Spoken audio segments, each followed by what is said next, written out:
Você é um nutricionista e quer entender como que abre um CNPJ, quer aprender, saber quanto que paga de imposto, quanto que custa para abrir um CNPJ? Então assista esse vídeo até o final, que eu tenho certeza que você não vai se arrepender. Olá, tudo bem? Eu sou o Aldo, o seu contador, e nesse vídeo vamos falar como abrir uma empresa de prestação de serviço.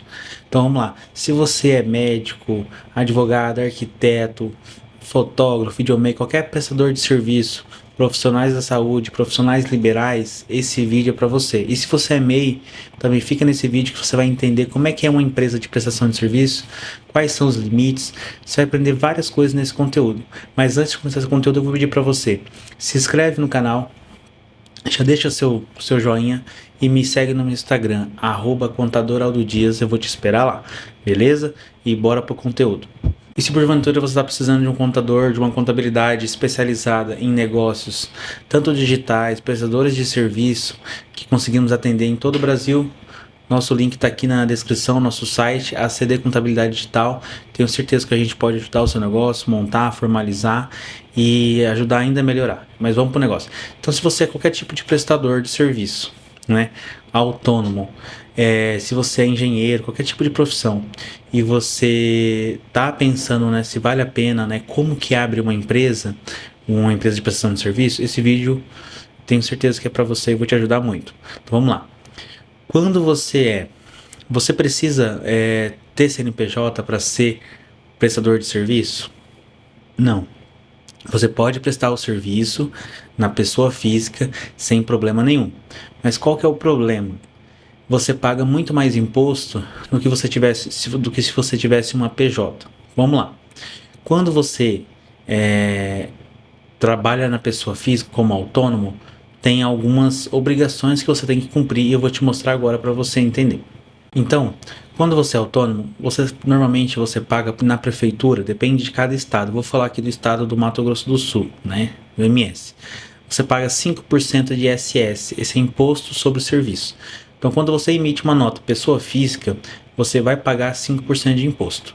Então, você pagando 5% de imposto, um exemplo, se você emitir uma nota de R$ 1.000, você vai pagar R$ 50 de imposto de ISS para a prefeitura. Mas você paga mais alguma coisa? Sim. Você tem que pagar 20% sobre o seu faturamento, sobre a nota que você emitiu de INSS. Esse INSS é um seguro, né, para a sua aposentadoria. Vamos dizer que se por acaso você acaba sofrendo um acidente, então a Previdência obriga que as empresas retenha esse valor de você e recolha esse valor para o INSS. Então, no caso, são mais 20%. Então, você pensa, 20% de imposto.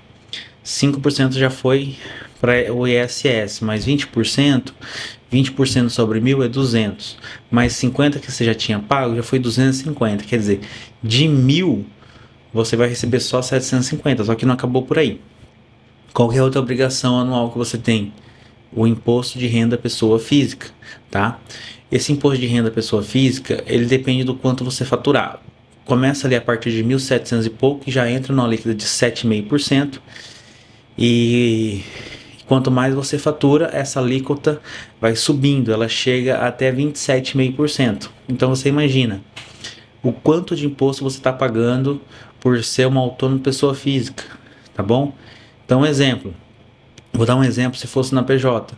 Se fosse na PJ, você só ia pagar um único imposto, que chama Simples Nacional, que ele é sobre o seu faturamento. Se você tivesse emitido uma nota de R$ 1.000, você ia pagar só 6%, que a alíquota do Simples Nacional inicia em 6% e vai até 360 mil.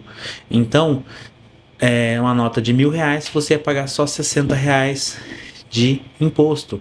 Então você viu como é que é muito mais vantajoso? Não tem INSS patronal, não tem INSS, não tem ISS e também o imposto de renda já está nessa alíquota de 6%.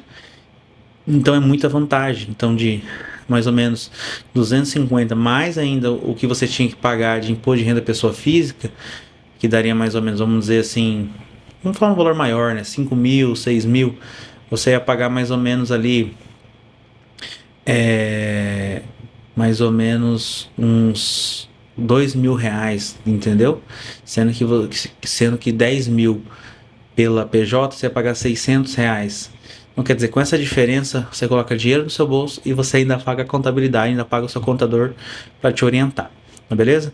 Então, vamos lá. Então, você pode ser sim um autônomo prestador de serviço pela pessoa física, mas será que é vantagem para o seu negócio? Então, você precisa pensar. De antemão, só você analisar esses números, você vê que é muito mais vantajoso você ter uma pessoa jurídica, tá bom? Mas, Aldo, eu posso ser MEI? Pode, você pode ser MEI, mas o MEI ele tem alguns limites, né? Primeiro que ele tem um limite anual de 81 mil e um limite mensal de 6.750. Então, se você faturar mais que isso, você já vai ser desenquadrado, beleza? Só que o MEI tem algumas particularidades que acontece. Tem várias atividades que não são permitidas você ser MEI. Então aí é um erro que acontece muito, que eu vejo. Muita gente colocando atividade que não é permitida no MEI só para conseguir ter um MEI, tá? Mas isso vai te dar problemas futuros. Primeiro que você está mudando, né, a atividade, está criando uma atividade que não existe. Vai ter empresas que pode não aceitar a sua nota por conta que a atividade não bate e você está fraudando, tá?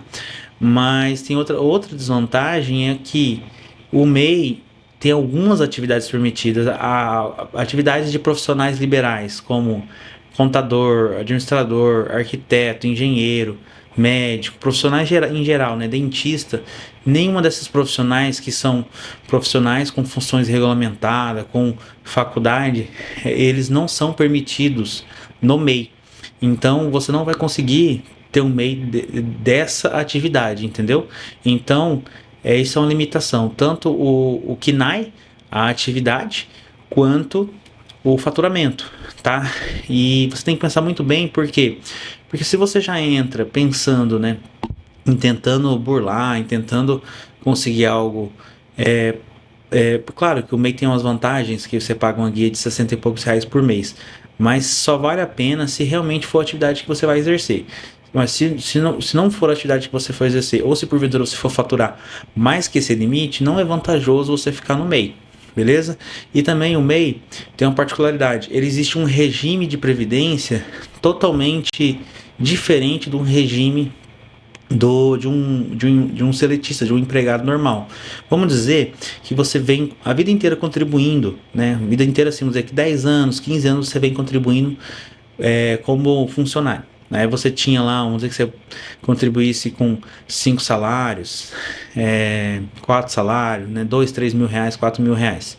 Quando você abre um MEI e você começa a contribuir pelo MEI, esse período que você contribuiu não vai valer, porque o MEI existe um regime de previdência diferente, entendeu? Então você acaba sendo prejudicado, porque você veio contribuindo com a média boa, uma média salarial boa, porém você começa a contribuir, então teoricamente começa a contar do zero esse período de contribuição. Então tome cuidado antes de fazer um MEI, ou se você fizer um MEI só para contribuir, tem que estudar para ver se realmente vale a pena, beleza? Agora eu vou falar para você das vantagens, né, de você abrir uma microempresa. Ou você pode abrir um empresário individual, ou você pode abrir uma limitada, que são consórcios, né? E além de tudo, você pode ter a nossa assessoria para te ajudar a montar o CNPJ, a ver a melhor tributação, tá? Então, nosso link da nossa contabilidade para você ter mais informações está na descrição. Então, quais são as vantagens, né, de você abrir um CNPJ? Então, eu vou pontuar para vocês e vou explicar cada uma. A primeira vantagem é com relação ao imposto, né? O imposto da AME é muito vantajoso com relação à pessoa física. Por quê? Porque normalmente um prestador de serviço, atividade de prestação de serviço, a alíquota, né, do imposto é 6%, inicia em 6%. Então, se você emitiu 10 mil de imposto, você vai pagar R$ 600, entendeu? Sendo que se fosse na pessoa física, você vai pagar muito, muito mais, conforme eu já expliquei no início do vídeo, tá? Um exemplo, mas Aldo, eu tenho uma empresa de comércio. O comércio inicia com 4%, só que existe algumas particularidades que a gente consegue reduzir esses 4% para 2,7%, com produtos de substituição tributária, beleza? Mas isso a gente dá uma assessoria, a gente explica certinho para te ajudar a pagar menos ainda imposto. Existem também vantagens bancárias. Na PJ, você movimentando seu CNPJ, você pagando imposto, você consegue limites, cartões, empréstimos. Existem vários financiamentos que o governo federal, que os bancos também privados liberam para as pessoas jurídicas, tá? Exemplo, um dos financiamentos que eu vejo que é muito vantajoso é o Pronamp. O Pronamp, ele tem uma taxa de juros muito baixa e dá um prazo de quase um ano para você pagar. Então, isso é uma forma de alavancar o seu negócio, de você poder investir no seu negócio e você conseguir vários benefícios com as empresas bancárias, tá bom? Claro que você também tem que usar com moderação e saber, né, realmente se você precisa se planejar para você também não se enforcar com o empréstimo, tá bom? Uma outra vantagem também que eu vejo em muito, às vezes você tem um comércio, uma papelaria, ou você é um prestador de serviço, você consegue trabalhar para o governo. Só que para você trabalhar para o governo, né, através de licitações, você precisa estar com o CNPJ totalmente regularizado, você precisa estar com toda a documentação, com toda a contabilidade em dia, e você consegue participar de processos licitatórios e através somente do CNPJ. Então é uma vantagem muito grande que às vezes você nem atinge esse mercado, nem trabalha para esse público, porque você desconhece, mas muitos clientes utilizam também para aumentar o faturamento, para captar mais cliente através de licitações. Uma outra vantagem é com relação à folha de pagamento. A folha de pagamento, você paga pouco imposto para contratar empregado no regime do Simples Nacional. Então, exemplo, você vai contratar um empregado, vamos dizer que o salário dele é salário mínimo, R$ 1.400. O que você vai pagar de imposto? O único imposto que você vai pagar é o FGTS, que é 8% sobre o salário. Vamos dizer que fosse R$ 1.000, você ia pagar R$ 80. Essa é a única coisa que vai sair de imposto, 8%, que é o FGTS. O INSS, você só vai recolher do empregado e vai repassar para o governo. Você não paga INSS sobre a folha de pagamento. Então, isso é uma vantagem das empresas do Simples Nacional. Os outros regimes, só para você ter uma noção, lucro presumido, lucro real, pagam 32% sobre a folha de INSS patronal.